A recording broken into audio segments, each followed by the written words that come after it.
Merci, Madame la Présidente. Lorsque la COVID-19 a imposé l'isolement, en mars, le Parlement a adopté une approche Team Canada pour s'assurer que les Canadiens reçoivent le soutien financier dont ils ont besoin. Le gouvernement a rapidement présenté la PCU qui a été adoptée à l'unanimité par tous les députés et tous les partis. La rapidité était nécessaire dans les circonstances, mais ça a créé une situation où les conditions d'admissibilité n'étaient pas claires. Cela a été particulièrement vrai pour les personnes qui travaillent à leur compte.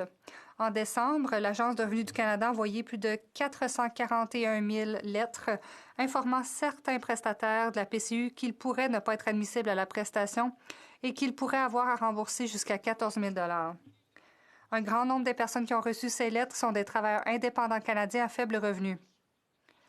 Sur la demande de la PCU, le gouvernement n'a pas précisé si l'admissibilité était basée sur le revenu brut ou net du travail indépendant. La loi sur la PCU ne définit pas les revenus des travailleurs indépendants et ne mentionne pas les dépenses ou les déductions.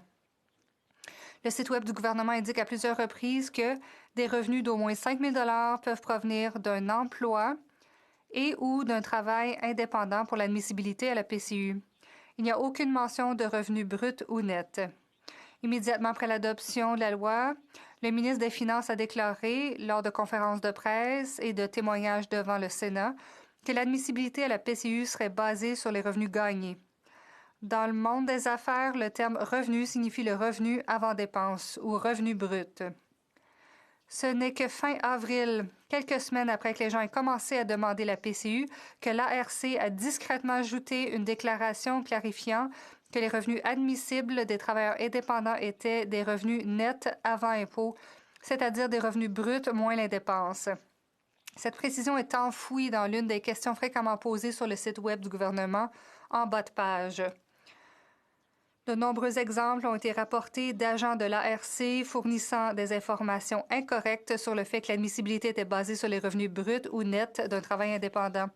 Le syndicat représentant les travailleurs de l'ARC a déclaré que les agents ne recevaient pas de directives claires. Même les députés du parti au pouvoir ont fourni des informations incorrectes à leurs électeurs. Il est clair que la confusion était généralisée. Le gouvernement a reconnu que tant les directives d'admissibilité à la PCU que les conseils du gouvernement ne précisaient pas clairement que le revenu des personnes exerçant une activité indépendante signifiait le revenu net après déduction. Les entreprises à domicile peuvent déduire de leur revenu professionnel une partie des dépenses de logement telles que le loyer et les services publics. Cela aide les gens à joindre les deux bouts. Mais ces entreprises à domicile n'étaient pas admissibles à la subvention canadienne d'urgence pour le loyer. Les personnes qui travaillent à leur compte ou qui possèdent une petite entreprise encourent souvent des dépenses supplémentaires au cours d'une année par rapport à une autre pour des améliorations d'immobilisation, pour élargir une gamme de produits ou pour lancer une nouvelle entreprise. J'ai entendu un certain nombre de personnes qui se trouvaient dans cette situation. Pendant cette pandémie, de nombreuses grandes entreprises ont utilisé des programmes de subvention salariale pour payer leurs employés, tout en augmentant les dividendes des actionnaires, les primes des PDG et leurs riches propriétaires ont amassé des milliards. Cela n'aurait pas dû être autorisé. Si le gouvernement doit récupérer les prestations d'urgence, il devrait s'en prendre aux riches qui ont profité de ces programmes et non aux travailleurs indépendants canadiens. Le gouvernement a commis une grave erreur et il doit en assumer la responsabilité. Les travailleurs indépendants canadiens ont fait une demande de PCU en toute bonne foi et ne devraient pas être pénalisés. Le gouvernement doit permettre rétroactivement aux travailleurs indépendants canadiens d'utiliser leur revenu brut avant impôt, avant dépenses professionnelles pour déterminer leur admissibilité à la PCU. C'est une question de justice et d'équité et le gouvernement doit faire quelque chose. Le secrétaire parlementaire. Merci, Madame la Présidente. Je suis ravie de répondre à la question du député de Nanaimo Ladysmith concernant la PCU. Madame la Présidente, le gouvernement du Canada a travaillé rapidement au cours des derniers mois pour administrer des programmes liés à la COVID-19 pour offrir rapidement des paiements d'urgence, y compris la PCU, aux Canadiens qui en avaient le plus besoin. En collaboration avec Emploi et Développement social Canada, l'Agence de revenus du Canada a conçu le processus de demande de la PCU en se fondant sur une approche d'attestation. Les personnes attestent l'information qu'ils fournissent lorsqu'ils préparent la demande et l'ARC peut vérifier cette information au moment de la demande ou plus tard. Nous savons que la grande majorité des Canadiens sont honnêtes surtout lorsqu'il est question de l'ARC. Pour tenir compte des erreurs faites de bonne foi, le gouvernement a indiqué qu'il n'y aurait aucune pénalité ni intérêt dans les cas où la PCU devait être remboursée.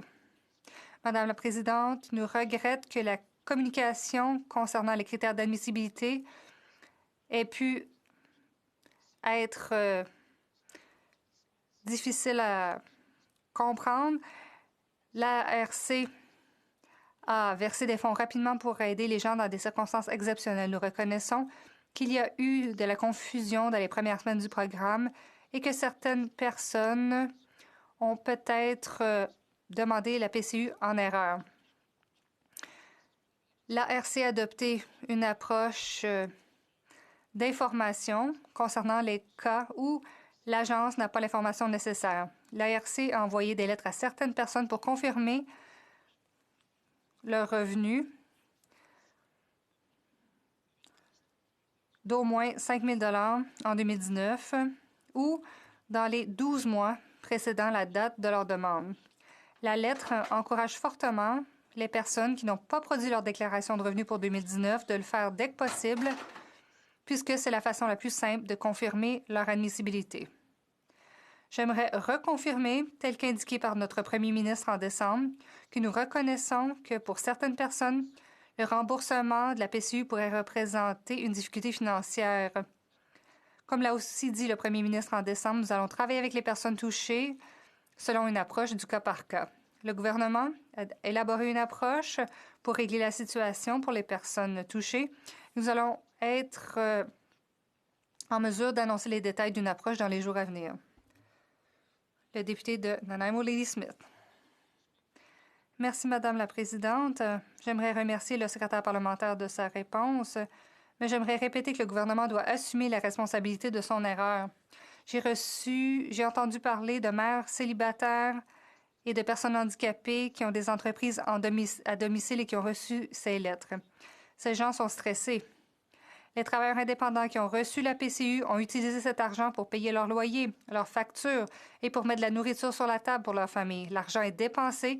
Il n'est pas juste de demander aux personnes qui ont fait preuve de diligence raisonnable et ont demandé la PCU en toute bonne foi de rembourser cet argent. De nombreux travailleurs indépendants canadiens ne seront jamais en mesure de rembourser ces dettes importantes à l'ARC, même si les conditions sont souples. Cette demande de remboursement est inacceptable. Le gouvernement a commis une grave erreur et il doit assumer la responsabilité de son erreur. Les travailleurs indépendants canadiens ont besoin d'une pause pendant cette pandémie. Si le gouvernement doit récupérer les prestations dont on a abusé, il devrait s'en prendre aux riches Canadiens, aux entreprises qui se sont remplies les poches avec les fonds d'aide gouvernementaux. Le secrétaire parlementaire. Merci, Madame la Présidente. Le gouvernement reconnaît que la COVID continue d'avoir des effets sur les gens et les entreprises. L'ARC travaille depuis le début de la pandémie pour offrir des soutiens et des services aux personnes qui en ont besoin. Si une personne a reçu une lettre liée à la PCU, il ne faut pas l'interpréter comme une détermination d'inadmissibilité. Ce n'est pas non plus une exigence de remboursement. La lettre signifie simplement que l'ARC n'a pas l'information nécessaire pour confirmer l'admissibilité. Madame la Présidente, j'aimerais insister pour dire qu'aucune date limite de remboursement n'a été établie à ce jour. Les gens qui croient ne pas avoir été admissibles à la PCU peuvent faire un remboursement n'importe quand. En fait, à ce jour, plus de 1,1 million de remboursements volontaires ont été effectués.